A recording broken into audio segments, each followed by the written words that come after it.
It was a quiet afternoon in Washington, D.C., the kind of day where everything felt still, almost peaceful. The sun was low in the sky, casting a warm, golden light across the park. People were walking by, enjoying the calm, but there was one moment that would change everything. Barron Trump, sitting on a bench near the fountain, was lost in his thoughts.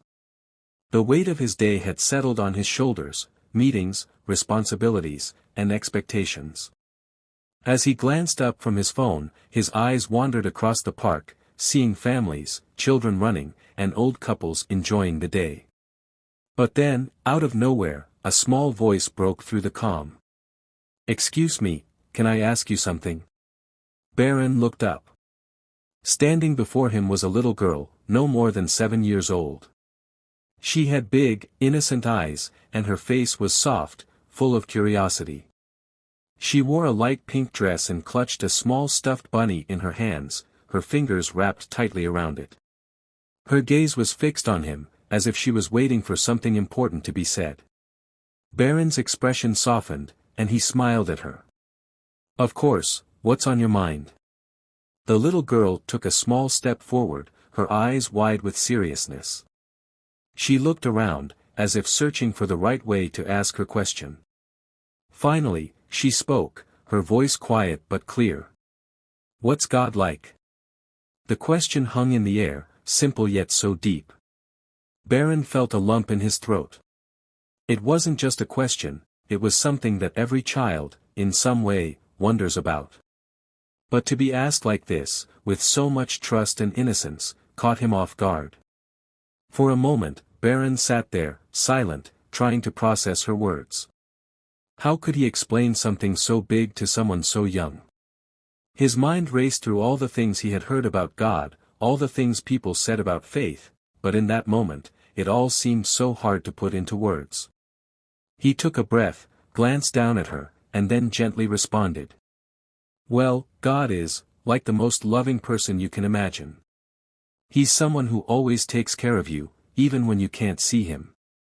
He's in everything around us, like the sun, the trees, and the way people care for each other." The little girl's eyes widened as she listened. She wasn't interrupting, but her face was full of curiosity, waiting for more. Barron paused for a moment, thinking of how to say it in a way she could understand. God is like a good friend, someone who always listens. And he's there for you, even when you feel scared or alone. The little girl blinked, her expression softening. She looked down at her stuffed bunny for a moment, then back at Barron, her face thoughtful, as if she was trying to piece everything together. But there was something in her eyes now, something that Barron couldn't ignore. It wasn't just curiosity, it was something deeper. Something that made her feel comforted and understood by his words. The little girl didn't say anything at first. She just stood there, holding her stuffed bunny tightly in her arms, as if trying to understand everything Barron had just said. The afternoon sun was casting a soft glow around them, and for a moment, everything seemed to stand still. Barron watched her closely, wondering what was going on in her mind. She was so young, yet her question had been so genuine, so full of wonder. He felt a strange sense of responsibility in that moment, like her question wasn't just about understanding God, but about trusting the world, and people, around her. After a long pause, she finally spoke, her voice trembling just slightly. "But what if I can't see God? How do I know He's really there?" Barron felt his heart tug. He had never really thought about explaining God to a child this way. He had grown up hearing people talk about faith, but this little girl was looking for something different. She needed to feel it, see it, even if only in her imagination. Barron smiled softly, his voice growing gentler. "You can't see God with your eyes, but you can see Him in the good things around you. Like when someone helps you when you're sad, or when you see someone being kind to others. God is there in all those moments. He's in the love we share." The little girl's eyes seemed to search Barron's face, trying to find the truth in his words. And then, as if she finally understood, a single tear rolled down her cheek. She quickly wiped it away with the back of her hand, but another tear followed, and then another. Barron's heart sank. He hadn't expected her to cry. But there was something so pure in the way she was reacting, something that touched him deeply. It was as if her question had unlocked a part of her that was unsure and vulnerable, a part that needed reassurance, a part that was seeking something beyond just words. Barron didn't know what to say, so he simply reached out, placing a gentle hand on her shoulder. She looked up at him, her eyes wide with emotion, her small face trembling. I don't want to be alone, ever, she whispered, her voice breaking. I'm scared sometimes, and I don't know where God is when I need him. Barron's chest tightened as he listened to her. In that moment, he wasn't just a teenager sitting on a bench anymore, he was someone who could offer comfort, someone who could help this little girl find peace. He leaned forward, looking directly into her eyes. You're never alone, he said firmly, but with a softness that made it feel true. God is always with you. Even when you're scared, or when you don't understand everything, he's there. And when you talk to him, he listens. He always listens. The little girl nodded slowly, her tears now flowing freely. It wasn't sadness that filled her eyes, but a sense of relief. Like she had found something she had been searching for, something she hadn't even known she needed. Thank you, she whispered, her voice barely audible. I think I understand now. Barron smiled, feeling a warmth in his chest. It wasn't just a simple answer he had given her, it was a moment of connection, a moment where a young child had found comfort in something much bigger than her fears. It wasn't just words. It was belief, hope, and love. As the little girl wiped her eyes and stood up, Barron watched her with a sense of fulfillment. He knew she wouldn't forget this moment. And neither would he. The little girl, now with a smile that reached her tear-filled eyes, stood up from the grass, her stuffed bunny still in her arms. Barron watched her, feeling a warmth in his chest that surprised him. There was something about her innocence, her vulnerability, that had touched a part of him he hadn't expected. As she began to walk away, her small steps light and carefree once again, Barron remained seated on the bench, his thoughts heavy with the moment they had just shared. It wasn't just the question she had asked that had left an impact, it was the way she had trusted him to help her find the answer. In that simple, sincere conversation, something had changed, both for her and for him. But as he watched her fade into the distance, a sudden feeling of doubt crept over him. Was it really that simple? Was it enough to just tell her that God was always there, even when she couldn't see him? Barron ran his hand through his hair, a deep sigh escaping him. His life, his world, was full of complexity and responsibility, and sometimes it felt like he had to carry the weight of everything on his shoulders. But for the first time in a long while, he thought back to his own childhood, when questions about life, faith, and love had seemed so much simpler. Maybe it wasn't the big, grand answers that mattered most. Maybe, like the little girl, it was the quiet, simple moments of trust and connection that truly made the difference. As Barron stood up from the bench, he felt a shift within him. It wasn't just about providing answers. It was about being present. It was about showing someone that they weren't alone, even in their most vulnerable moments. Suddenly, he heard footsteps approaching. Barron turned, expecting to see the little girl again. But to his surprise, it was her mother, someone he hadn't noticed standing at a distance, watching the entire exchange. She looked at Barron with a soft expression, gratitude in her eyes. "Thank you," she said, her voice gentle but filled with emotion. "I saw everything. I didn't mean to intrude, but, thank you for speaking to her. You don't know how much it means to me." Barron smiled warmly, his heart swelling with a sense of purpose. "It's no problem at all. She's a special little girl." The mother nodded, tears welling up in her eyes. "She's been through a lot," she said quietly, her voice trembling. "Sometimes, it's hard for her to understand the world, especially when things don't make sense." Barron nodded slowly, understanding more than he could express. "She'll be okay," he said softly. She just needed someone to listen. And sometimes, that's all it takes. The mother looked at him for a long moment, as if weighing his words. Then she smiled through her tears. I think you're right.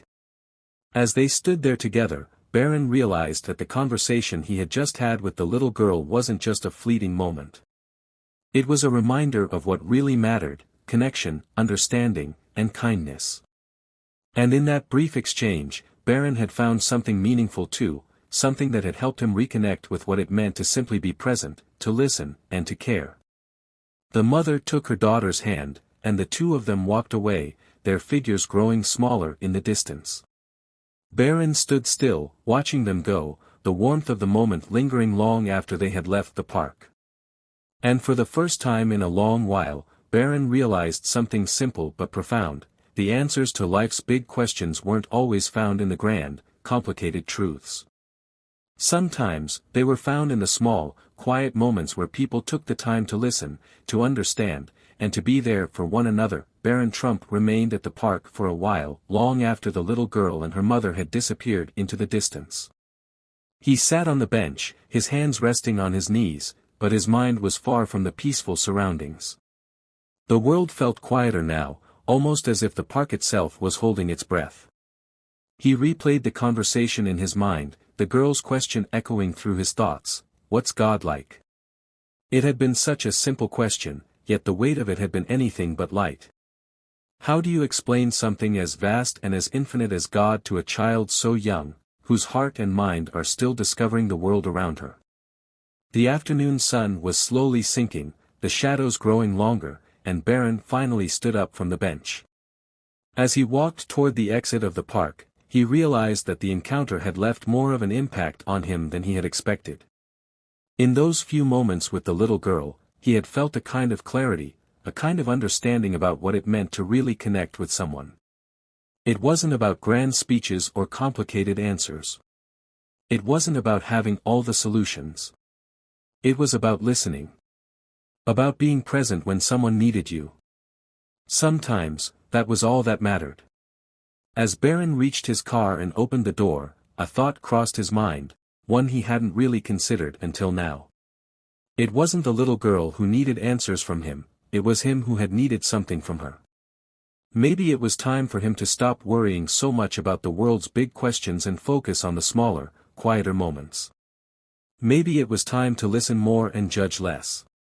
Barron sat in the driver's seat, his hands on the steering wheel, the engine still off. He took a deep breath, letting the peace of the park linger for just a little while longer. The world outside, with all its complexity and noise, felt a bit far away now. The drive home was quiet.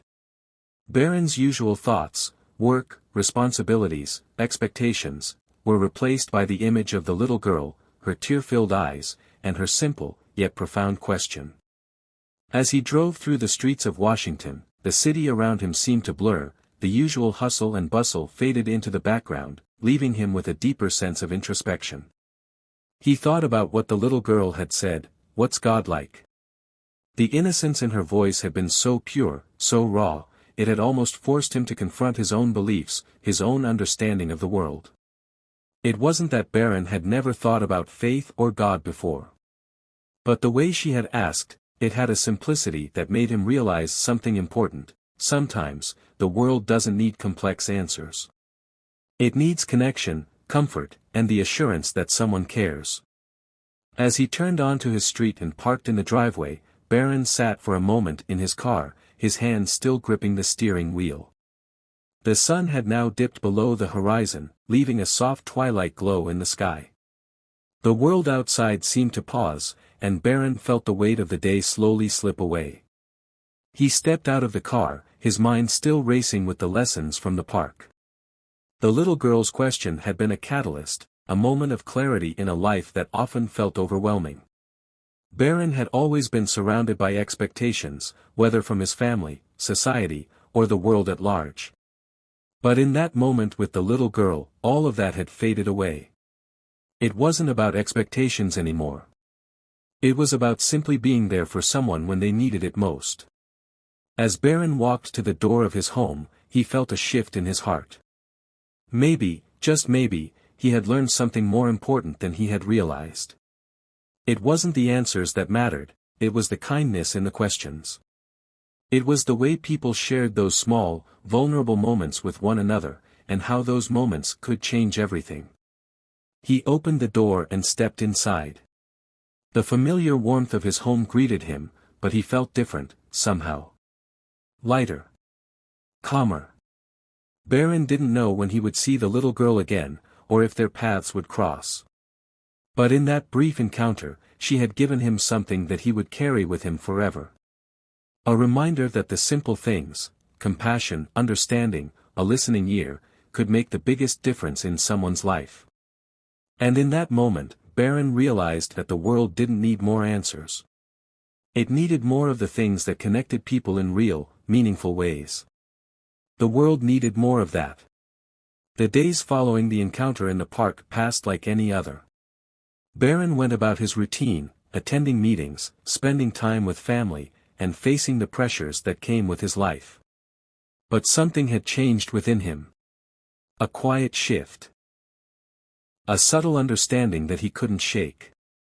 It was a week later when Barron found himself walking through the same park, just as the sun was beginning to dip low in the sky. He had told himself that he wasn't going to return, not because he didn't want to, but because the moment with the little girl felt so complete. It had impacted him in ways he couldn't explain, and he didn't want to disrupt the simplicity of that connection. Yet, here he was again. He walked along the familiar path, the same fountain gurgling in the distance, the same sounds of children's laughter filling the air.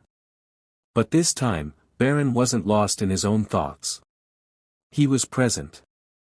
He was aware of the world around him, every leaf that rustled in the wind, every smile from the people passing by. And then, as he passed the park bench where he had sat with the little girl, he saw someone, a familiar face. It was the little girl's mother, sitting on the bench, watching the sunset. She noticed him almost immediately, and a soft smile crossed her face as their eyes met. Barron approached slowly, unsure if he should disturb her. But she spoke first. "Hello again," she said, her voice warm and gentle. "I knew you'd be back. I was hoping to see you." Barron smiled and sat down beside her, the same bench where everything had changed. "I didn't think I would be," he said, his voice almost uncertain. "But, something about this place feels different now. Like it holds something meaningful." The mother nodded, her gaze still on the horizon. "I feel that too," she said softly. "You may not know it, but the way you spoke to her that day, it gave her something she needed. You gave her something." Barron's heart tightened as he thought of the little girl. "I just said a few words. I didn't think they'd make that much of a difference." The mother smiled, but there was a sadness in her eyes. "Words have power, more than we realize. She came home that day with a sense of peace I hadn't seen in a long time. She talked about God like she'd found a new friend. And it's made all the difference."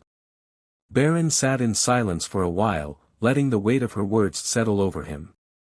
It wasn't about what he had said. It wasn't about the answers he had given. It was about the way he had simply been there for her. In that brief moment, he had made an impact, without even knowing it. Finally, Barron turned to the mother. "How is she now? How's she feeling?" "She's good," the mother replied, her voice filled with gratitude. "Better than she has been in a long time. And I can see it in her. She's starting to believe again, believe that there's something bigger out there, something that's always there to take care of her." Barron smiled, his heart full. "I'm glad. I'm really glad." The sun was now setting completely, and the park was bathed in the soft hues of orange and pink. It was a peaceful, beautiful sight.